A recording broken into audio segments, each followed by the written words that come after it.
I know that this is my tarot page, but my ultimate purpose is to help myself and others maximize their experience on Earth. How can we make the most of our experience on Earth?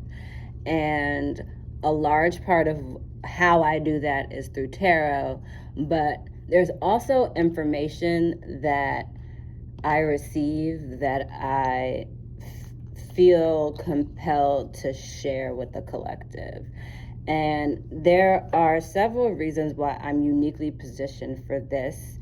Number one, I wasn't raised in a family that was rigidly attached to religion, but I was exposed to the positive aspects of Christianity. The other reason why I feel uniquely positioned is that I've never gone to public school. And so there are a lot of subtle rituals and indoctrinations that happen through the public school system that I happen to never have been exposed to. And so, growing up, went to church, but church to me was more like karaoke. And, we prayed, but I always was aware that prayer and meditation were similar. And, we read Bible stories, which are great. Like, I highly recommend Bible stories for your children. There are lots of wonderful lessons in them, and they're really entertaining. But I've always had a very keen instinct about what was true. And I remember knowing that mythology resonated as true for me. And I studied politics in college, which I know will surprise many people who have known me post-college, but studying politics is what taught me to reject it. And so I have some unique experiences with the world that have made me aware of things that I don't know if a lot of people are aware of. And I also just have just a unique experience and unique set of information.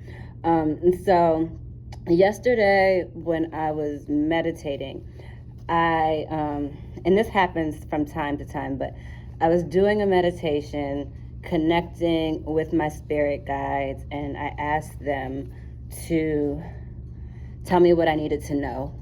And they guided me to this YouTube channel that I had already kind of been fooling around with, called Leaving Babylon. And I got some language that I can use to kind of synthesize what I've been experiencing and kind of what I've been saying to a lot of people who I've been talking to. And so I've noticed that a lot of you are not enjoying the holiday season. And this is my first year not participating in the holiday season. And I decided earlier this year that I was no longer participating in any holidays, because I understand that holidays are rituals, and I also understand that I don't necessarily know what these rituals are all attached to, and so I'm not going to blindly participate in rituals that don't have any value to me. And I'm also not going to blindly participate in rituals that I know have value to people in a system that I disagree with. And so as I watch you guys kind of suffer your way through the holiday season, it kind of breaks my heart, because growing up as a child, this was always my favorite time of the year. My grandmothers, who unfortunately, or it's bittersweet, but my grandmothers are no longer here. And so that makes the holiday season bittersweet for me. But at the same time, it makes me sad that you guys, that is no longer a time of joy. And so for me, I'm experiencing a season of joy because I'm really living my life in alignment with the natural seasons. And yes, I'm busy right now, but I'm selectively busy, and I'm making sure that I'm doing things that I want to do and not doing things because they have to be done.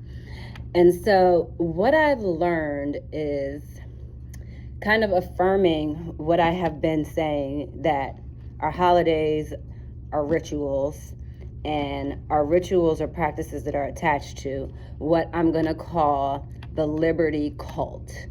And that term I picked up from Leaving Babylon, but it explains kind of what I already understood. And so when I was in college studying foreign affairs, a big part of that was like political theory and political science. And in those studies, I learned that democracy was a lie. And I feel like democracy as we know it now is kind of an extension of this liberty cult. And so in 1776, when the United States declared its independence from the king, I think we have always been taught that we were establishing independence from the King of England, which we never did. The United States is a corporation, but it's not independent from England. But what the king that we were establishing our independence from was Jesus. And so I think, and then if you read anything about Thomas Jefferson, who was, I guess, the most noteworthy author of the Declaration of Independence, he also has an attachment to France, and he's got a lot of writing on the French Revolution. Essentially, what those revolutions were about was separation of church and state. And I've always kind of thought that that was a good thing, you know, like freedom of religion. But we were separating from God in order to submit ourselves to evil forces or occult forces.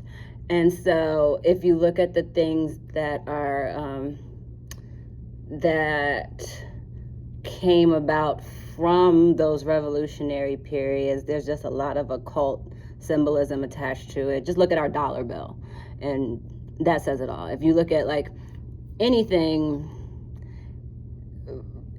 there's just a lot of symbology that nobody ever really paid attention to, that is, now that I'm older and have studied and I'm aware, are clearly occult symbols.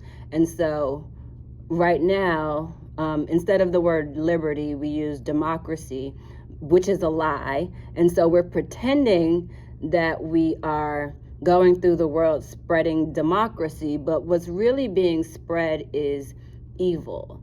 And, you know, when you think about like the amount of energy being spent on things like abortion rights, and I know I'm going to rub people the wrong way with this, and I don't care, but and I do believe that in women's freedom to choose, but I would rather there be a world where we didn't have to kill babies.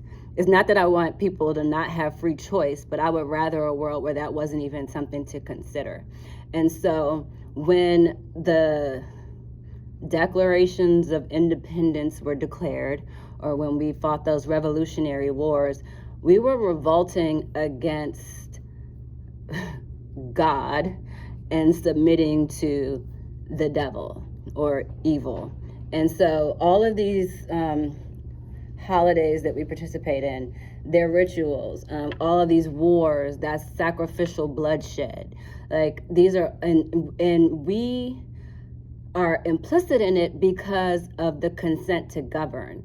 And so we consent to govern by participating in it. And there's a, I wrote down the exact definition, but the consent to govern, or consent of government, is accepting a system by living under its laws and participating in civic life.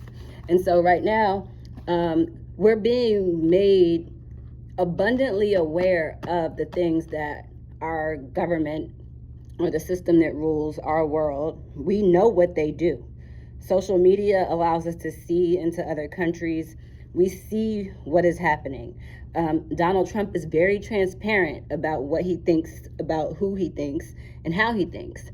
And in spite of us being aware of the evil that is the mission of our rulers, we are still engaging in their rituals. We're still participating in their government. We're still consenting to be governed by them. And by consenting to be governed, you are implicit in everything that they do. And so all that we have to do in order to revoke consent is to not participate. And so again, fortunately, like, I've never pledged allegiance.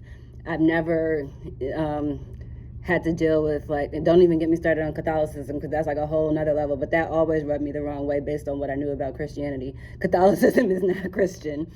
But there are just all of these things that you all are blindly participating in that are occult rituals that are reinforcing the evil that is happening in the world.